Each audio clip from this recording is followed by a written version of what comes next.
Hello, Dr. Patterson. It's Melanie. So today, I believe it's episode 24 or 25. I can't remember.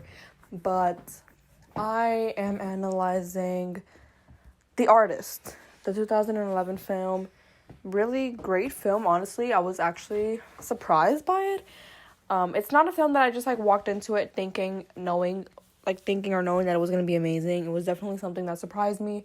And, I guess it's a movie that kind of has to prove itself in a way. But, yeah, I guess we can just get started. Hey, okay, so I have the guiding questions here.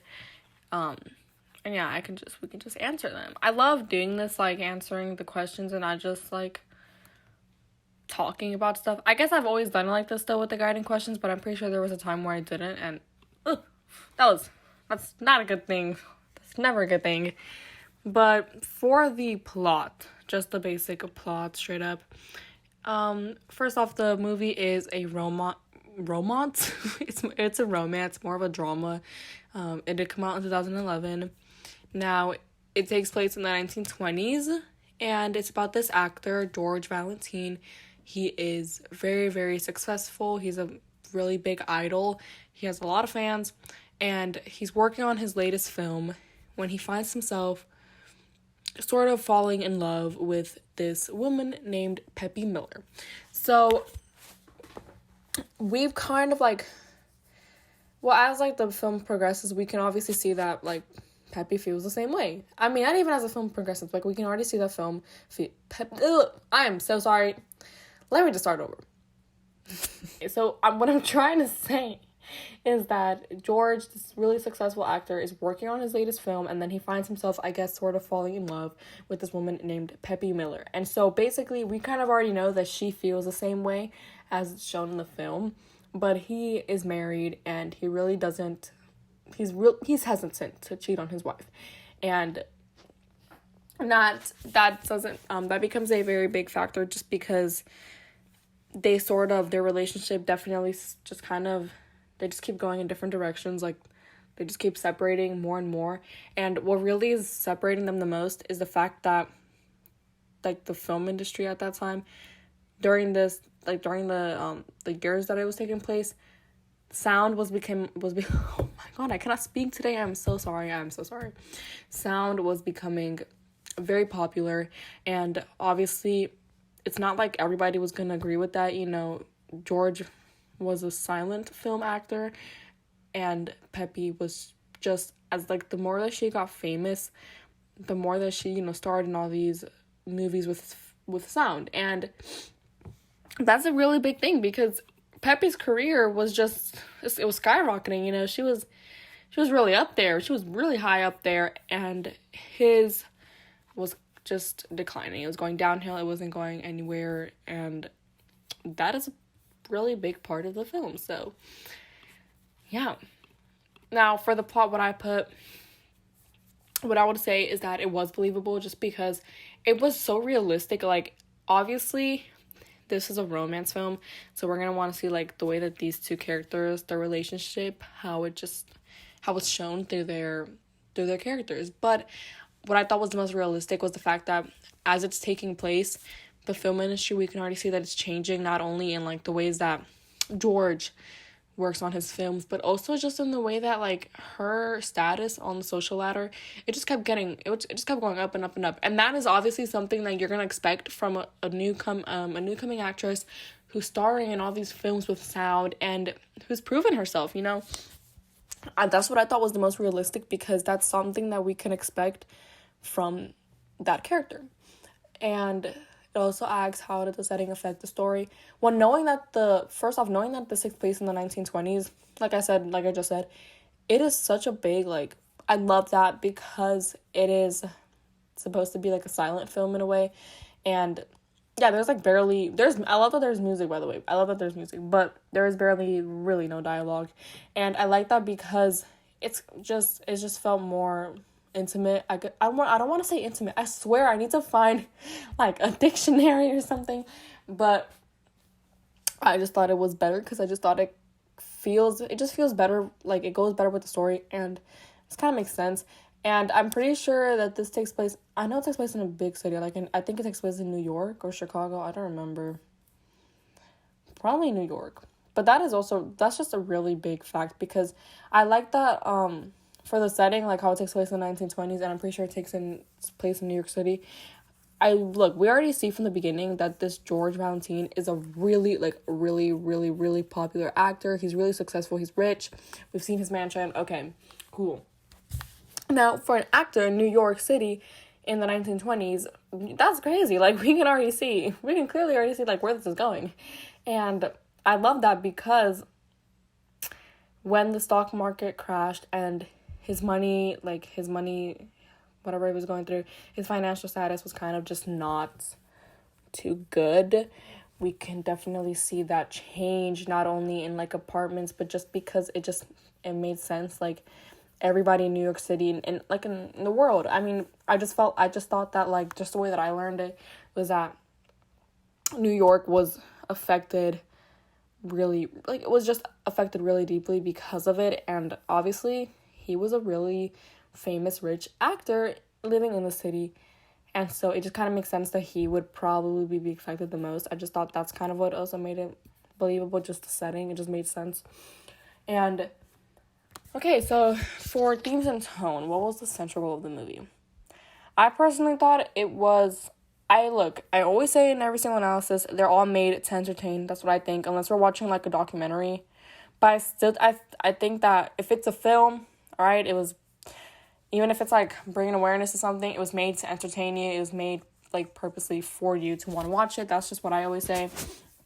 But in this case, I don't think it was only entertainment. I actually, if anything, think that it was bringing awareness to something. I think it was, no, I wouldn't say bringing awareness. I think I would say educating. I think it was, like, educating us, because I think it's just kind of cool. Like, even if you like history and you're, like, you've researched all about, like, silent films and everything, this is a really cool movie, because as somebody that's, like, I remember last year in film one when we watched silent films, it just, I don't know, it didn't really, like, hit off so well, but, like, I tried to watch it, I tried to, like, understand it, I guess. I just couldn't. And a lot of it, I guess it's just maybe, like, it's different now. People are more mature. I guess people in film one, I feel like everybody that takes film one just kind of doesn't really know how to feel about it, just doesn't really know how to go about that class. So, I feel like once you're in film two, you already know what to expect. You already know what this class is about. And I feel like that's why it's different. I feel like that's why this one just definitely hit off better for me. And I think because of that, I just think that it was made to educate, because obviously people, even if you're, like, a film student, you're learning about silent films, I think this is a really cool film to watch. I think that you not only learn, like, the basics of just what makes a silent film, but also how important it is to get all those, like, details out. Like, this movie proved that you can easily make a really complex but also very straightforward storyline with no dialogue. Like, it's just with straight up cinematography and facial expressions, body language. Like, I feel like this film and just a lot of silent films in general, they just really show that embodiment of what makes an actor and what makes a film, like what makes a real movie. And sometimes you don't really need dialogue for that. So that's what I like the most about this film. That's what I feel like it was educating us on. And I think it could also just be, like, educating people on, like, how I guess how the entertainment, how society plays a role into the entertainment industry. Like, obviously these actors and these celebrities nowadays, they still need to keep up with the times. Like, if you're not keeping up with what people want now, you're never going to catch up, and you're kind of just going to be left behind. That's just what I saw it as. I think it was a really cool way of putting it in the film. Like, obviously people wanted sound, and George wasn't going to give it to them, so Peppy did. And that's just a really big part of what makes up society, and, like, how just the social standard of famous people. So, was there any strong impression the movie made on you? Yes, I think this movie, like, I kind of just summed it up right now. I think it was a really beautiful movie. I think it just really proved just how, like, a movie really is. I think it just proved that you don't always need dialogue. I feel like a lot of films nowadays aren't even that good because they just overpower like the necessity of dialogue, and sometimes there's like really unnecessary scenes in films that like just don't need to happen, you know. So I like that everything that we saw in the film was relevant to the story. Okay, it helped the plot move along, and it just made sense. Like that's the most. I think that's just the most important part of a movie. You want it to make sense. You want it to like hit off with the people. I'm sorry about that. So yeah, like I just kind of summed it up right now. Did any symbolism come into play? The only symbolism I could think of, I think there was probably a lot of symbolism in this film, but the main one that I would say was definitely the dog. I'm not sure if that would be considered symbolism, but I'm just gonna consider symbolism for this, just for these purposes.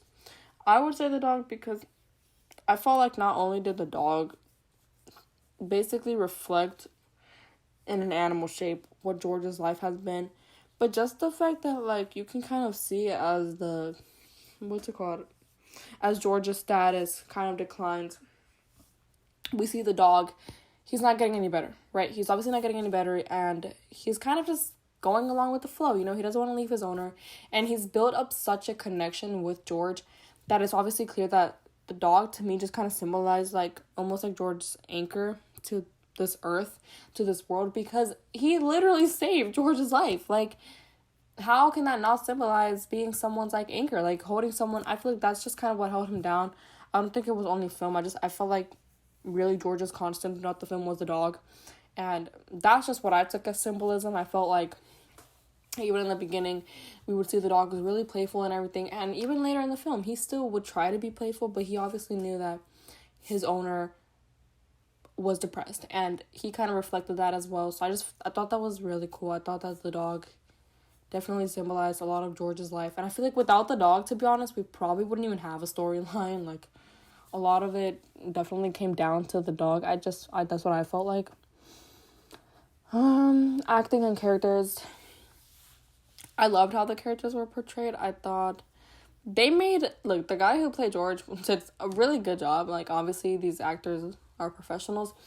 I like that he just kind of pulled off the ego, you know, the very egomaniacal vibe, but also showing that this man isn't all that crazy. I mean, he's also a little bit humble, you know. He's not, I don't think he was as egomaniacal as many people these days, but he definitely had that vibe where he has a big ego. Okay, he needs to be humbled, yet he still knows what it means to have to gain respect and everything, you know.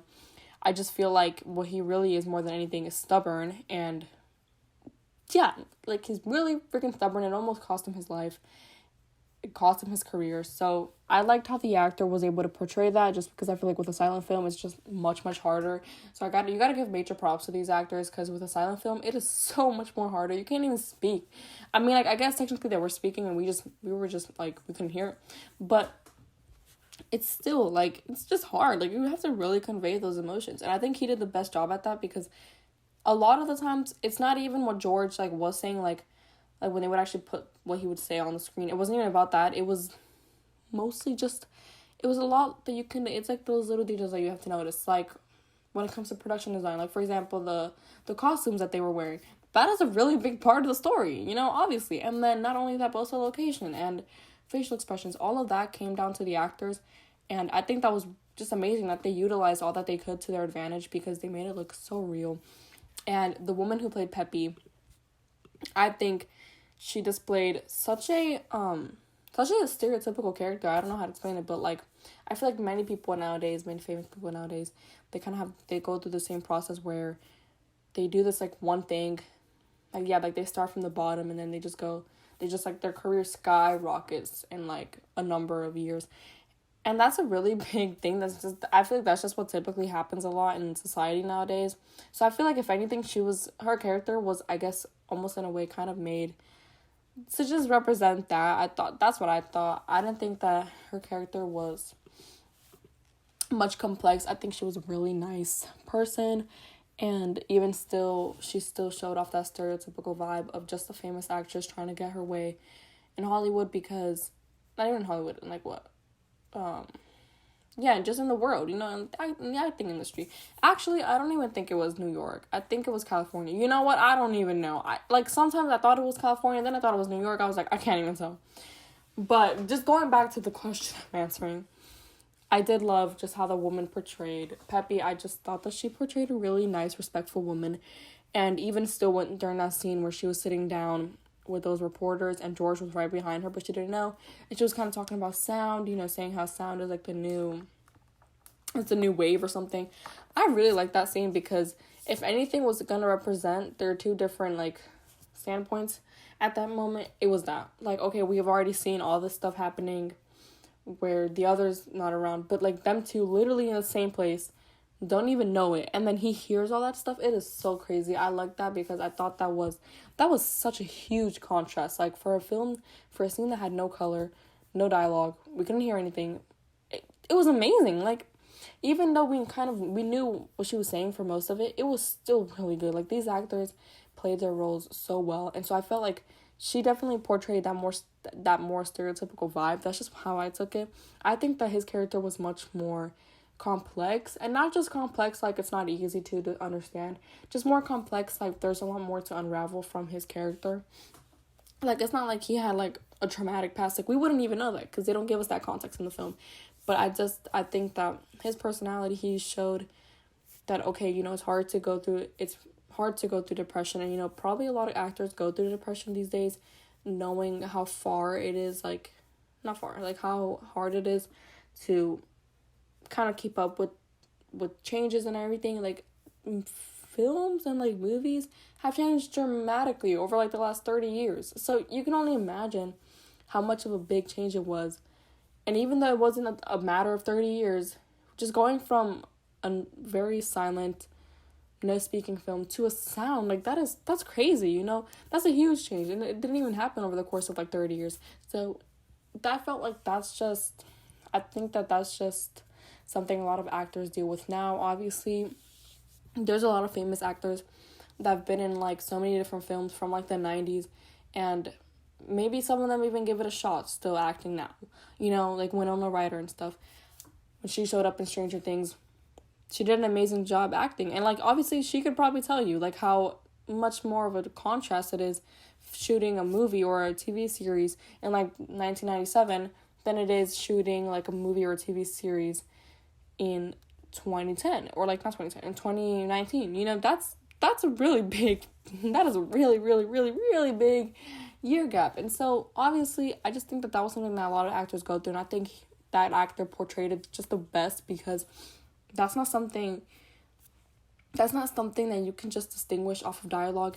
And for someone who had to basically like use face expressions and body language the best he could, he did that so well, and I like that the most. That's just how I took it. And I think the same for all the other actors. I think all the other actors played their roles so well. Like, I'm telling you, for production design, I have so much to say for that, just because, I probably don't have that much to say for that, but like, just because I felt like every character did so well. Like, they were all dressed so perfectly, and then like posture was a really big deal, because like I noticed that George's posture was kind of like just going downhill later in the film, which is a big deal. Like, when you're rich and famous, you gotta be standing high and tall, but he just kind of like gave up on life. So yeah. I really want to speed this up. I don't want to spend like 30-40 minutes on this. For acting and characters, I just did that. For direction, I did actually love how the director chose to tell the story. I think there were times where I was honestly wanting to see more of them side by side, like actually, coincide or whatever. But then, like, when the movie ended, I realized, I think he actually took it in a really good direction. I thought the pace was pretty fine to me. I didn't feel anything. I don't think it was like amazing. I don't think it was bad. I just thought it was like average. I thought it was okay. I thought it worked well, just because I didn't notice it being too slow. I thought that, like, at times, I think it's just hard when you're, like, kind of doing a lot of year gaps. You're kind of, like, jumping to different years. I guess the storyline could kind of go more faster, but I didn't really feel, like, any impact on that. So, I just liked how he chose to tell the story. I think it was pretty straightforward, because I think the biggest part of this whole silent film thing is that you really want people to just understand what's going on. And he did that so well. Like, in every single scene, I understood what was going on.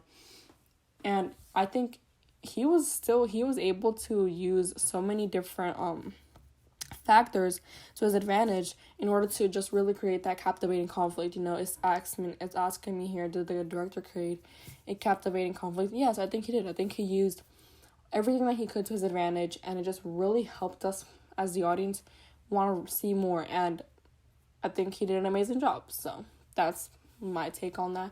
And that actually leads me to the next question, which is ironically which is just happens to be the next question on here for score to the music. I have so much to say for this. I actually, for once, have something to say for music, because I loved the music in this film. I loved it. I loved every single look. I love the music in this film. It's not even because it was anything crazy. I just thought that if you needed something to really help you understand that this was the 1920s, okay, the times were changing, people want to sound, that there was romance, there was some sort of suspense, there was something bad going to happen, there was something good going to happen, it was the music. The music supported the mood of the movie so well in every single scene. Like, it was not too distracting, it was not too subtle. I think it was amazing. Like, I personally, at least when I watched it, I don't know, I might have to rewatch it again and say differently, but when I watched it in class, I just thought that it flowed so well. Like, and obviously here, I can't really answer the whole, did it work well with the script? Because we didn't really hear them talking, which I think was such a good call, because they didn't put it, like, up to, like, a crazy amount where every single thing had to have, like, music to it. But in every scene, there was some music. And I think that was just amazing. That was a really good shot on them. I think it just helped move the plot along, and I thought it was really good. I thought, if anything, it kind of just did the director a favor. I'm assuming it wasn't easy to, like, actually create that music, but I just thought it was amazing. Like, it was beautiful. Like, honestly, I love the music. I thought it flowed really well, and yeah. For cinematography, wow. Okay, for these next couple questions, there's a lot to say for this one. There's a lot. But I think I kind of have it all narrowed down, so I don't have to, like, ramble on. I can kind of just list them. For cinematography, well, for the coloring and lighting, this was a black and white film, so I can't really say much for that. But even still, like, I could kind of notice that whatever George was wearing, you can kind of notice when they're wearing something that's, like, really dark or something that's more lighter toned. Same with Peppy. I guess when she started wearing, like, more, when she actually started getting, you know, more money and stuff, and she was wearing more bougie outfits, I could kind of visualize what she was wearing already, and I think that's really important. So yeah, but I'm not sure that would be, like, coloring and lighting. There was a lot for this. I know there was one scene where I noticed this right away. I noticed every single time in this film that they were, like, showing something, I noticed it right away. Like, for example, the number one thing I would say about cinematography is that, I guess maybe this could be special effects. I'm just gonna, you know what I'm gonna do? I'm just gonna, cinematography and the special effects points, I'm just gonna, like, combine those together and talk about this. So first things first, I noticed that every time a scene would end, they would kind of end it in that circle, like that little circle shot. I don't know how to explain it, but, like, in that, it's like a really fast circle. Yeah, that was, if something had to scream 1920s, it was that, like, all the way. So I like that a lot. I just thought it just added a little, it's like details like that really add on to the story. It makes you believe you're in the 1920s. And there was one scene where Peppy was going up the stairs and George was going down the stairs. I noticed that right away. When that happened, I was like, oh my god, that is, because then she kept coming back and, like, saying, like, oh, call me, and then she even did, like, a little dance for him. And that was so cool because he looked at her, like, with such sad glare. And then he just proceeded to go down the stairs. He just went on about his day. He went down and she went up. And that was a really good change of direction. And also just the way that it was shot. Like, it was such an establishing shot that you could see both characters really well. And you can kind of see, not by their faces, just how they were doing in life and where they were headed. And obviously Peppy was just headed up the social ladder, while he was just not really going up there. He was headed way more down, way more down. So I like that scene. Like, going more into the special effects side, I noticed that for the bar, when he saw like all those mini hymns, like all the mini characters from his last film, I thought that was really cool. If anything, we obviously know that it's kind of like that it's an illusion just from he's drunk. He's an alcoholic. We know that. But I still thought it was really cool. I thought it was a nice little scene because I just thought it just made us feel more like not relatable, because it shouldn't be relatable for a high school student to know what that feels like, but I wouldn't say relatable. I would probably just say like that it kind of just helps you understand where he's coming from and how he's doing, because we already know that he's doing horrible. We can tell that by the millions of bottles that he has to throw away every day, but it's just more like you can definitely see it a lot more from his point of view. Like, he probably feels like that every single day. And it just happened that day, it was, like, at its max. It was at its worst. So, I just like that. I just like that scene a lot. And I think that was a really good side of special effects, too. Like, it looked so realistic, honestly. It looked really realistic. Even when I'm pretty sure he tries to, like, touch it or something. And it was so cool. I was shocked. I didn't think it was going to look that good. But there were a lot of special effects. I literally had like 1 million and I forgot like a lot of them.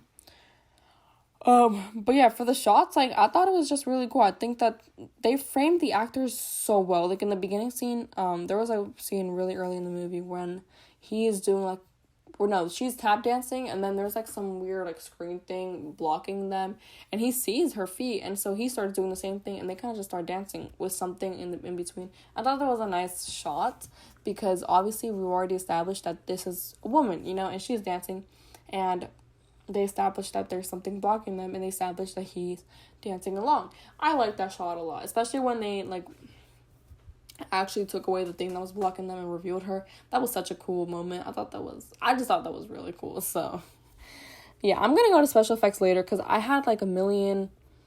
I don't know where the hell they all went, to be honest. And for production design, so for me, the main thing about the costumes, like, well, obviously there's the most obvious part where as Pepe got, more famous, more richer, she was actually able to buy a mansion, okay, with, like, workers, with employees, which was amazing for her. But also her wardrobe changed a lot. Like, even though we couldn't see anything, I was still able to visualize it really clearly, just because she would wear, like, a lot of those bougie outfits that, were, like, popular back then. And, yeah, that just kind of symbolized, her and her economic wealth that she was drowning in.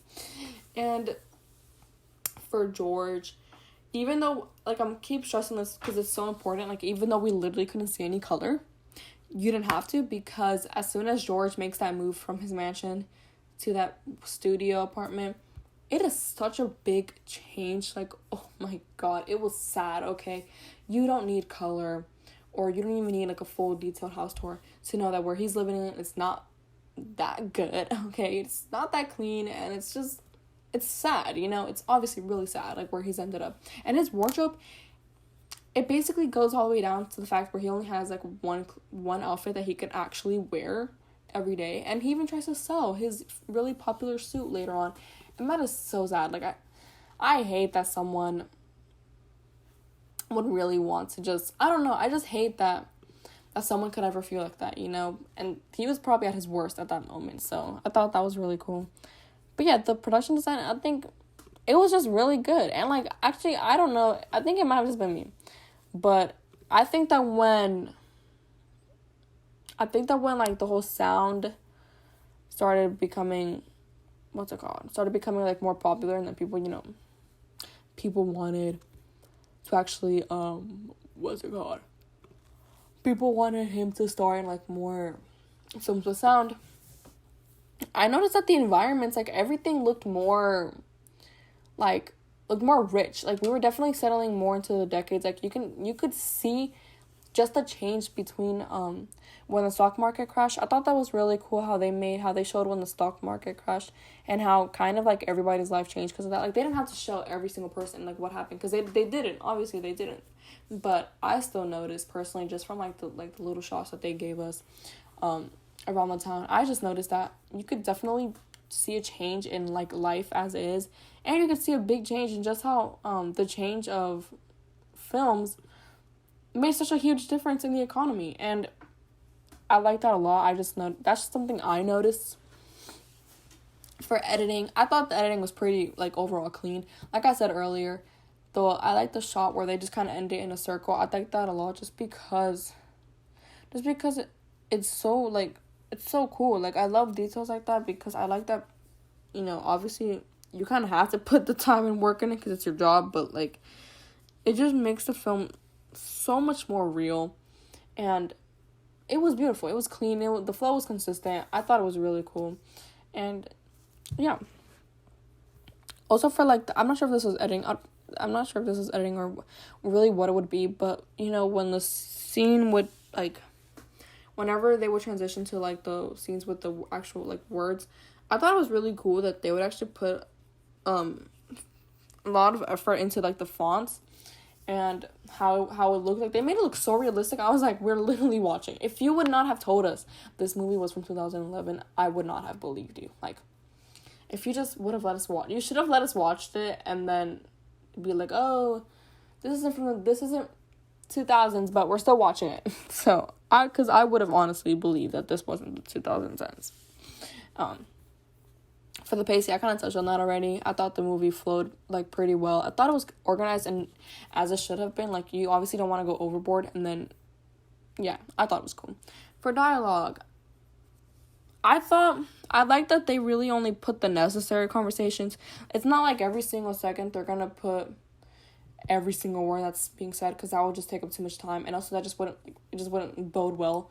But I like that they put on the really necessary conversations, because, like, I guess over time I kind of just learned how to read their mouths. And also, you don't even need to read their mouths or, like, know what they're saying, because you can just already tell what's going on. Like, you know what's going on in the story.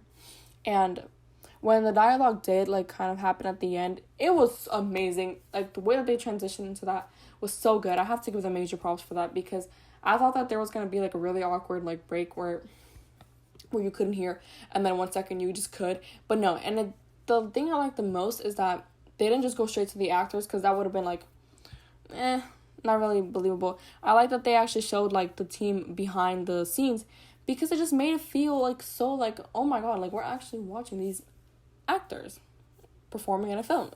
I just love that so much. I don't know. And, like, when I first heard, like, the actual team and everything, I was not relieved, because if anything, I had gotten used to the silent film by now. I just was so, like, I was so happy, because I was like, wow, like, you learned how to speak. Actually, speaking on that, I am so sorry. I know 32 minutes. This is gonna be longer than the Jurassic Park one, and that one had, like, a freaking record. Just one last thing I'm gonna bring up, something that I noticed, and again, this is probably just me, but I love that, like, throughout the film, they kind of just keep bringing up this, like, dilemma with George's inner self, about how he just, like, he wants to speak, but he can't. And I love that so much. Like, that was a really nice touch, okay? Just another reason why I think that the actor did such a good job portraying such a complex personality. And yeah, you know what? I'm just gonna end off there, because I could go on for hours, but I probably shouldn't, because I don't want to be just, yeah. This is about to set a record, but I didn't even expect it to be this long. Like, how is this longer than Avatar? I feel like with Avatar, there's a lot I wanted to say, but I really wanted to get the analysis done on time, so. But yeah, Mr. Patterson, I guess I'm just gonna end it off here. Thank you so much for listening to my rant, and I'll see you in class.